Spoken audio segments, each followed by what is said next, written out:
Hello everyone, मैं रमन कुमार अजक स्वागत करता हूं आप सभी का अपने यूट्यूब चैनल पर।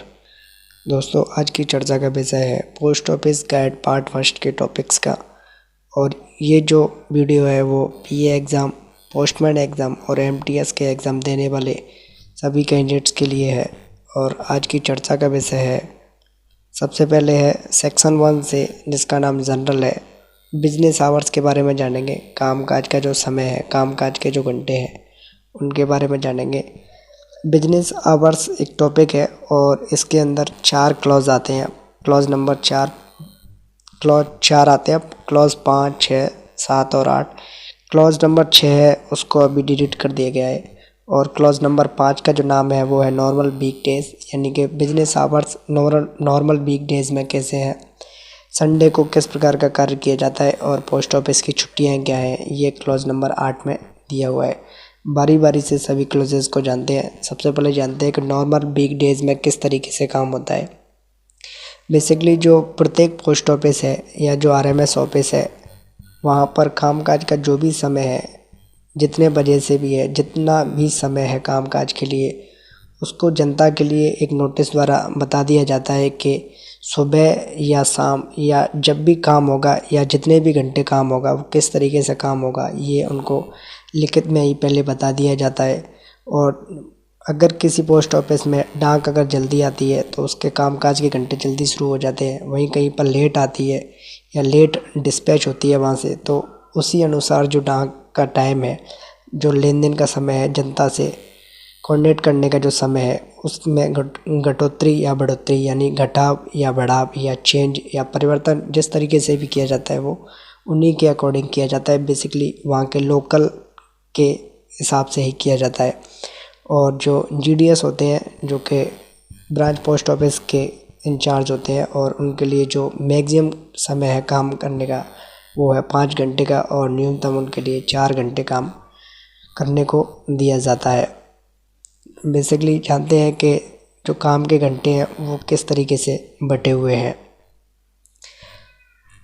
सबसे पहले जानते हैं कि अगर कोई डाक टिकट या स्टेशनरी की बिक्री करनी है, यानी कि अगर कोई व्यक्ति डाक लेने आता है या स्टेशनरी लेने आता है, पोस्ट कार्ड वगैरह है या लिफाफे वगैरह लेने आता है, तो वो किन समय में आ सकते हैं। तो कोई भी व्यक्ति डाकघर का जो भी समय है, कामकाज के जितने भी घंटे हैं, सुबह से लेकर के शाम तक या दोपहर तक जितना भी कामकाज का जो समय है, उन घंटों के दौरान में डाक टिकट एवं स्टेशनरी की बिक्री की जा सकती है। वहीं अगर कोई इंश्योर्ड आर्टिकल बुक कराने आता है या बीपी आर्टिकल या पार्सल या रजिस्ट्री बुक कराने आता है, तो उसके लिए लगभग 6 से 7 घंटे का समय है बुकिंग के लिए। वहीं कोई मनी ऑर्डर जारी करवाता है, पोस्टल ऑर्डर जारी करना है या उसका भुगतान करना है, या सेविंग बैंक से संबंधित कोई कार्य है, तो उनके लिए लगभग 5 घंटे का समय निर्धारित किया गया है। सभी प्रमुख डाकघरों में सामान्य अनुसूची काम के घंटों के बाद विलंब शुल्क की अदायगी पर सीमित समय के लिए पत्र डालने और रजिस्ट्री बुक करने की सुविधाएं दी गई हैं। बेसिकली ये है कि अगर किसी भी पोस्ट ऑफिस का जो टाइमिंग है, अगर वो निश्चित दिया हुआ है कि इस समय से लेकर के इस समय तक ये कार्य होने, अगर उसके बाद भी अगर कोई व्यक्ति आता है और वो चाहते हैं कि उनकी जो डाक है वो डाक वस्तु उनकी पोस्ट की जाए, तो बेसिकली लेट फीस या विलंब शुल्क के साथ में डाक को पोस्ट करने की सुविधा पोस्ट ऑफिस देता है। अगर कोई रजिस्ट्री वस्तु है, उसको अगर विलंब शुल्क उस पर अगर लगाना होता है तो उस पर 3 रुपये चार्जेस देने होते हैं कैंडिडेट को या पार्टी को। और जो भी भेजने वाला है, अगर वो अनरजिस्टर्ड लेके आता है, यानी कि गैर रजिस्ट्री आर्टिकल्स लेके आता है, तो उस पर जो लेट फीस है या जो विलंब शुल्क है वो 2 रुपये चार्ज लगता है। नेक्स्ट टॉपिक है business done on Sundays and post office holidays, यानी कि जो पोस्ट ऑफिस की छुट्टियों में या संडेज होते हैं, रविवार के दिन कौन कौन से कार्य किए जाते हैं। बेसिकली जो नाइट पोस्ट ऑफिस है, रात्रिकालीन डाकघरों को छोड़ करके रविवार और डाकघर की छुट्टियों के दिन लगभग सभी जो डाकघर है या मोबाइल पोस्ट ऑफिस हैं वो सभी बंद रहते हैं, और जनता के साथ इन दिनों में कोई भी लेन देन नहीं किया जाता है। बेसिकली नाइट पोस्ट ऑफिस ही रविवार को और पोस्ट ऑफिस की छुट्टियों के दिन खुलते हैं, बाकी के सभी पोस्ट ऑफिस बंद रहते हैं। तो जब बंद रहेंगे तो जनता के साथ भी लेन देन नहीं किया जा सकता है। और इस दिन जो सड़कों पर जो लेटर बॉक्स लगे होते हैं उनमें जो डाक डाली जाती है, जो लोग डाक डालते हैं लेटर बॉक्स में संडेज़ को या पोस्ट ऑफिस की छुट्टियों के दिन, वो डाक उन लेटर बॉक्स से निकाली नहीं जाती है। और रविवार को जो प्रेस छटाई के डाकघर हैं या जो आरएमएस के ऑफिसेज हैं या जो नाइट पोस्ट ऑफिस है, रात्रिकालीन डाकघर है, उनमें रजिस्टर्ड समाचार पत्रों और रजिस्टर्ड अखबारी पैकेटों को बिना विलंब शुल्क यानी कि बिना लेट फीस के ही उनको ले लिया जाता है। उनसे किसी भी प्रकार की जो लेट फीस है वो संडे को और पोस्ट ऑफिस की छुट्टियों के दिन उनसे नहीं ली जाती है। नेक्स्ट है कि निर्धारित डाकघरों और आरएमएस ऑफिस के जो लेटर बॉक्स हैं उनमें कुछ निश्चित घंटों में विलंब शुल्क के भुगतान के बाद लेटर पोस्ट करने की सुविधा मुहैया कराई गई है। बेसिकली ये है कि कुछ स्पेशल पोस्ट ऑफिसेज हैं और उनको चिन्हित किया गया है, और आरएमएस ऑफिस है उनमें जो लेटर बॉक्स है उनके समय के बाद में जो डाक पोस्ट करने का समय होता है उसके कुछ समय बाद भी विलंब शुल्क के साथ यानी कि लेट फीस का पेमेंट करने पर उनमें लेटर पोस्ट करने की जो सुविधा है वो भी मुहैया कराई गई है। और जो मशीन फ्रैंक के जो आर्टिकल होते हैं वो डाकघर के लेटर बॉक्स हों या डाक गाड़ी के जो लेटर बॉक्स है उनमें मशीन फ्रैंक के जो आर्टिकल है फ्रैंकिंग मशीन से जो छापे जाते हैं उनको ना तो लेटर बॉक्स में जो पोस्ट ऑफिस के लेटर बॉक्स है उनमें, और ना ही जो मेल वैन होती है डाक गाड़ी होती है उसके लेटर बॉक्स में उनको पोस्ट करना चाहिए। नेक्स्ट जो टॉपिक है वो सेक्शन 1 से ही है और उसका नाम है payment of postage. Payment of postage के अंतर्गत क्लॉज नंबर 9, 10, 11, 12, 13 और 14 आते हैं। क्लॉज नंबर 9 का नाम है disability of pre payment of postage. Clause number 10 का नाम है postage stamp and stationery. Clause number 11 में है फ्रैंकिंग मशीन। क्लॉज नंबर 12 में है pre payment of postage in cash. Clause number 13 में है स्पॉइल्ड और डिफेस्ड स्टैम्प्स। और क्लॉज नंबर 14 का नाम है वो है फिक्सिशियस स्टैम्प्स। जानते हैं क्लॉज नंबर 9 के बारे में, disability of pre payment of postage, यानी कि डाकघर की ये जिम्मेदारी है कि अगर कोई डाक वस्तु जिस पर जो डाक भुगतान है उसका अगर पूर्ण रूप से उसका भुगतान किया जा चुका है, बेसिकली अगर कोई डाक वस्तु है जिसको भेजने के लिए चार्ज अगर माना कि 100 रुपये लगता है और जिस व्यक्ति को ये डाक पोस्ट करनी है या भेजनी है और वो अपना पूरा भुगतान यानी कि 100 रुपये का जो भुगतान है वो कर चुका है, तो पोस्ट ऑफिस की ये जिम्मेदारी हो जाती है कि वो ऐसी डाकों को जिनका कि पूर्ण भुगतान हो चुका है, ऐसी डाकों को ज़्यादा से ज़्यादा या जल्दी से जल्दी यथासंभव हो सके उनको फॉरवर्ड करना चाहिए, आगे भेजना चाहिए, और उनका जो भी डिस्पोजल है, वितरण वगैरह है, जो भी है वो उनको करना चाहिए। ये डाकघर की जिम्मेदारी हो जाती है पूर्ण भुगतान वाली डाक वस्तुओं के संदर्भ में। अगर कोई डाक वस्तु जिसका पेमेंट ही ना हुआ हो या जिसका पेमेंट हुआ हो लेकिन अधूरा हो, कम भुगतान हुआ हो, ऐसी डाक वस्तुओं को पोस्ट ऑफिस अगर चाहे तो अपंजीकृत जो भी डाक वस्तुएं हैं उनकी तुलना में उनको वरीयता नहीं देनी चाहिए। और ऐसी डाक वस्तुओं को पोस्ट ऑफिस को ये अधिकार है कि वो उनको डिटेन कर सकता है, उनको रोक सकता है जब तक कि उनका जो भी बकाया है वो भुगतान नहीं हो जाए, जब तक कि उनको अपने पास में रख सकते हैं। नेक्स्ट जानते हैं payment of postage stamps and stationery के बारे में, कि जो भारतीय डाकघर है वो भारत सरकार के प्राधिकार के अंतर्गत सामान्यतः जो डाक भार है उसका भुगतान डाक टिकट जारी करके करता है। बेसिकली अगर किसी को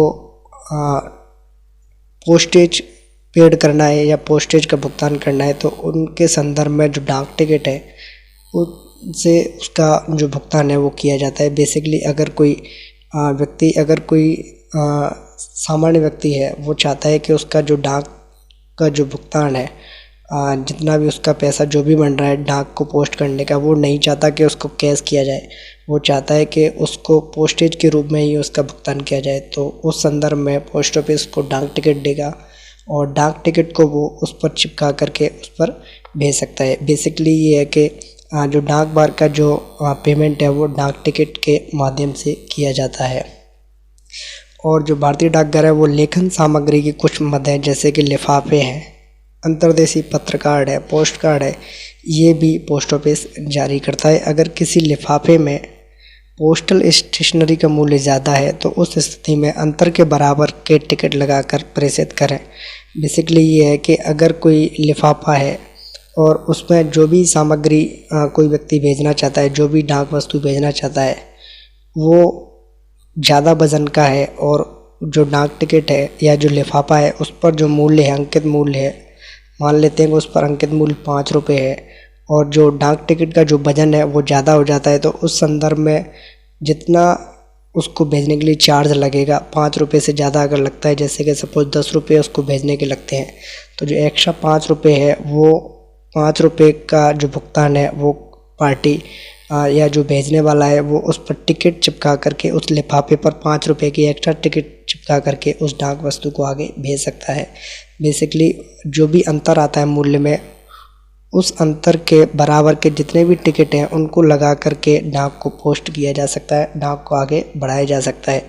और जो रेवेन्यू स्टैम्प्स होती हैं उनका जो उपयोग है पोस्ट ऑफिस डाक भार की अदायगी यानी कि पोस्टेज के भुगतान के लिए उसको यूज़ में नहीं ले सकता है। जैसे कि डाक टिकटों को डाक भार के भुगतान के लिए यूज़ किया जाता है, इस तरीके से रेवेन्यू स्टैम्प्स का उपयोग डाकघर है वो डाक भार की अदायगी के लिए नहीं कर सकता है।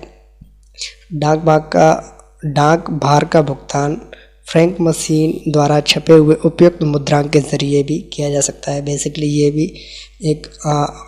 एक अल्टरनेट है कि जो डाक भार का जो भी भुगतान है, पेमेंट ऑफ पोस्टेज है, उसको फ्रैंक मशीन के जो भी छाप हैं उपयुक्त मुद्रांक के, उनके माध्यम से किया जा सकता है। और एडिशनल इन्फॉर्मेशन है कि टिकट संकलनकर्ताओं की आवश्यकताओं को पूरा करने के लिए फिलेटली ब्यूरो की स्थापना की गई है और जो विदेशों के ऑर्डर है वो भारतीय philately bureau Bombay GPO general post office के द्वारा उनको डिस्पोज किया जाता है, निष्पादित किया जाता है। और नेक्स्ट जो क्लॉज है वो क्लॉज नंबर 11 और उसमें है फ्रैंकिंग मशीन के बारे में थोड़ा सा डिटेल से जानते हैं कि फ्रैंकिंग मशीन एक स्टैंपिंग मशीन है। फ्रैंकिंग मशीन एक स्टैंपिंग मशीन है और इस मशीन का जो उपयोग है वो स्वीकृत डिज़ाइन की डाई से निजी और ऑफिशियल पोस्टल आर्टिकल पर स्टाम्प छाप से पोस्टेज और पोस्टल फीस का भुगतान करना है। बेसिकली ये है कि अगर कोई डाक वस्तु है, चाहे वो निजी हो या ऑफिशियल हो, और उस पर जो जो फ्रैंकिंग मशीन की छाप है उसकी छाप लगाई जाती है, तो बेसिकली उस छाप के बदले में उनको पोस्टेज या पोस्टल फीस है उसका भुगतान करना होता है। इसलिए ये डाक की जो छाप है, फ्रैंकिंग मशीन की जो छाप है वो लगाई जाती है। बेसिकली उसका उद्देश्य है पोस्टेज और पोस्टल फीस का भुगतान करने के लिए, और ये एक प्रकार की एक स्टैंपिंग मशीन है। और फ्रैंक छाप में लगभग निम्नलिखित में से निम्नलिखित डाई होनी चाहिए। बेसिकली कि जो फ्रैंक छाप में जो डाई यूज़ की जाती है वो 2 डाई यूज़ की जाती है, एक है वैल्यू डाई और दूसरी है लाइसेंस डाई। नेक्स्ट कि जो प्रत्येक फ्रैंकिंग मशीन के उपयोग के लिए एक लाइसेंस होना चाहिए। बेसिकली अगर कोई व्यक्ति फ्रैंकिंग मशीन यूज़ करना चाहता है तो उसके लिए एक लाइसेंस दिया जाता है, और जो लाइसेंस है वो सर्किल प्रमुख नहीं, जो पोस्टल डिवीज़न के जो हेड होते हैं, सर्किल प्रमुख नहीं, मंडल प्रमुख यानी डिवीज़न के जो हेड होते हैं, बेसिकली डिवीज़न हेड होते हैं, superintendent of the post, postal division के जो प्रमुख होते हैं उनके द्वारा ये लाइसेंस जारी किया जाता है। अगर कोई व्यक्ति फ्रैंकिंग मशीन का उपयोग करना चाहता है तो एक जो निश्चित फॉर्मेट है उसमें वो एक एप्लीकेशन मंडल प्रमुख यानी कि सुप्रिटेंडेंट ऑफ द पोस्ट को भेजना होता है, और जो फ्रैंक मशीन के जो आर्टिकल्स होते हैं उनको जो लाइसेंस दिया जाता है उस समय पर एसपीओ के द्वारा, superintendent of the post office के द्वारा जो पोस्ट ऑफिस होती हैं, 2 ऐसी पोस्ट ऑफिस आवंटित कर दी जाती हैं जो कि फ्रैंक मशीन के जो जितने भी आर्टिकल हैं उनको वहाँ पर पोस्ट किया जा सकता है, और इनसे ज़्यादा पोस्ट ऑफिस में उनको पोस्ट नहीं किया जा सकता। बेसिकली अगर किसी फ्रैंकिंग मशीन है और उसने कोई आर्टिकल छापे हैं तो उनको जो व्यक्ति है जो फ्रैंकिंग मशीन को यूज़ कर रहा है वो उनको लगभग मैक्सिमम 2 पोस्ट ऑफिस में उनको पोस्ट कर सकता है। उन आर्टिकल्स को 2 से ज़्यादा मैं नहीं कर सकता। और जो 2 पोस्ट ऑफिस होंगी उनका भी आवंटित SPOs के द्वारा, स्टूडेंट ऑफ पोस्ट के द्वारा जो लाइसेंस दिया जाता है उस समय बताया हुआ होता है कि आप इन पोस्ट ऑफिस में ही इन आर्टिकल्स को पोस्ट कर सकते हो। और जो फ्रैंक की जो छाप होती है वो चमकीले लाल कलर की होनी चाहिए, साफ और स्पष्ट होनी चाहिए और ओवरलैप यानी कि एक दूसरे के ऊपर छड़ी हुई नहीं होनी चाहिए, ओवरलैप नहीं होनी चाहिए। फ्रैंकिंग छाप पते वाले भाग की ओर दाएं हाथ पर ऊपर वाले हिस्से पर लगी होनी चाहिए। बेसिकली जिस तरफ जो एड्रेस लिखा हुआ होता है, जैसे ये डाक वस्तु है और इस पर इस तरफ एड्रेस लिखा हुआ है, तो जो राइट हैंड का जो टॉप कॉर्नर है, राइट हैंड साइड का जो टॉप कॉर्नर है वहाँ पर इस छाप को लगाना चाहिए। और जो फ्रैंकिंग है वो किसी भी राशि तक की भी अनुमति दी जाएगी। ये एक स्टेटमेंट है कि फ्रैंकिंग किसी भी राशि तक की भी अनुमति दी जाएगी। इस लाइन को याद रखना है। प्रत्येक आर्टिकल पर एक से ज़्यादा वैल्यू डाई की छाप लगाई जा सकती है, लेकिन जो लाइसेंस डाई है, वैल्यू डाई तो एक से ज़्यादा की छाप लगाई जा सकती है, लेकिन जो लाइसेंस डाई है उसकी सिर्फ और सिर्फ एक ही छाप लगाई जा सकती है। और अगर कोई मशीन फ्रैंक का आर्टिकल है उसे लेटर बॉक्स में अगर पोस्ट कर दिया जाता है तो उसे बिना भुगतान वाला आर्टिकल माना जाएगा। वहीं जो अपंजीकृत पत्र है उस पर यानी कि अनरजिस्टर्ड अगर कोई डाक वस्तु है उस पर अगर फ्रैंक छाप लगी हुई है और वो पुरानी तारीख हो, यानी कि बेसिकली जो तारीख निकल गई है, जो डेट निकल गई है उसकी अगर उस पर छाप हो तो ऐसे आर्टिकल्स को भी स्वीकार नहीं किया जाएगा। फ्रैंकिंग मशीन के जो लाइसेंस होते हैं वो बेसिकली 3 प्रकार के होते हैं। पहला होता है इंडिविजुअल, व्यक्तिगत, कमर्शियल यानी व्यावसायिक। तीसरा डिपार्टमेंटल यानी विभागीय। अगर कोई व्यक्ति फ्रैंकिंग मशीन का लाइसेंस लेना चाहता है, नया लाइसेंस पहली बार लेंगे तो उसके लिए 375 रुपये देने होते हैं और ये लाइसेंस है वो 5 साल के लिए वैध रहता है, यानी कि इसकी वैलिडिटी होती है 5 साल के लिए। अगर कोई व्यक्ति ऐसे लाइसेंस को जो कि इनवैलिड हो चुका है, जो कि अब एक्सपायर हो चुका है, उसको अगर रिन्यू कराना चाहता है तो उसके लिए उनको देने होते हैं 475 रुपये। वहीं अगर किसी व्यक्ति के द्वारा ऐसे लाइसेंस को रिन्यू कराना है जो ऑलरेडी काम कर रहा है, बेसिकली उसकी डेट ऑफ एक्सपायरी अभी नहीं है और उससे डेट ऑफ एक्सपायरी बेसिकली अगर किसी लाइसेंस को 2020 में इशू कराया है, अगर किसी लाइसेंस को 2020 में इशू कराया है और सपोज उसकी जो वैलिडिटी है वो 2025 में ख़त्म होनी है 5 साल बाद, अगर कोई व्यक्ति उसको 2023 या 24 में रिन्यू कराना चाहता है, यानी कि बेसिकली वैलिडिटी से 11 मंथ पहले अगर उसको रिन्यू कराना चाहता है तो उसके लिए उसको देने होंगे 375 रुपये। अगर एक्सपायर हो जाता है तो देने होते हैं 475 रुपये। फ्रैंकिंग मशीन को पहली बार कम से कम 2000 रुपये से रिचार्ज कराया जाता है और उसके बाद में 1000 रुपये से भी रिचार्ज करवा सकते हैं। नेक्स्ट टॉपिक है prepayment of postage in cash. अगर कोई व्यक्ति है या फर्म है वो एक बार में अगर बड़ी सिटीज़ में है तो कम से कम 500 अपंजीकृत पैकेट यानी कि अनरजिस्टर्ड पैकेट, बड़े सिटीज़ में है कोई व्यक्ति या फर्म एक बार में 500 से ज़्यादा, और छोटे शहरों में है तो 250 से ज़्यादा, 250 से ज़्यादा अपंजीकृत पैकेट को पोस्ट करता है, तो उनके लिए कुछ विशेष डाकघरों में हेड ऑफ द सर्किल परिमंडल प्रमुख की अनुमति से पोस्टेज का कैश में पूर्व भुगतान किया जा सकता है। यानी कि उनको प्रीपेमेंट अगर वो करते हैं पोस्टेज के लिए तो कैश में, तो उनको पोस्टेज उनको दी जा सकती है। उनको permission head of the circle के द्वारा दी जाती है और उसके लिए कंडीशंस है कि उनको कम से कम 500, अगर बड़े सिटीज़ में, छोटे में है तो 250 अपंजीकृत पैकेट उनको पोस्ट करने ही होंगे। ये सुविधा कुछ चुनिंदा जो राजपत्रित यानी कि गजेटेड या HIG जो डाकघर है उनमें भी उपलब्ध है, लेकिन वहाँ पर जो आर्टिकल्स हैं वो 500 ही हैं, लेकिन उनमें एक रियायत ये दी गई है कि उसमें वो 500 आर्टिकल्स में से या तो वो पत्र हो सकते हैं या वो इनलैंड लेटर कार्ड हो सकते हैं या पोस्ट कार्ड हो सकते हैं और अपंजीकृत पार्सल भी हो सकते हैं। बेसिकली इन चारों कैटेगरीज़ को उन 500 आर्टिकल्स में सम्मिलित किया गया है। नेक्स्ट जो क्लॉज है, क्लॉज नंबर 13, उसका नाम है स्पॉइल्ड और डिफेस्ड स्टैम्प्स। अगर कोई पोस्टेज स्टैम्प्स किसी भी प्रकार से कटा फटा है या अन्य कमी वाला है तो उसे भुगतान के लिए स्वीकार नहीं किया जाएगा। वहीं जो डाकघर द्वारा उपलब्ध कराए गए जो विशेष पंजीकृत लिफाफे हैं, स्पेशल रजिस्ट्रेशन लेटर्स हैं, उनको अपंजीकृत पोस्टल आर्टिकल के ट्रांसमिशन के लिए या प्रेषण के लिए उपयोग नहीं किया जाएगा।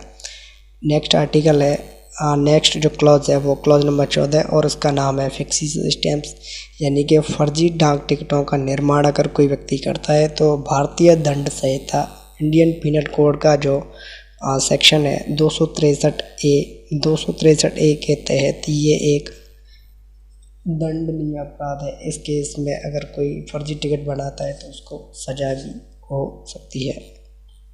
और इसी नोट पर करते हैं वीडियो को एंड। ये एंड इस वीडियो का। धन्यवाद।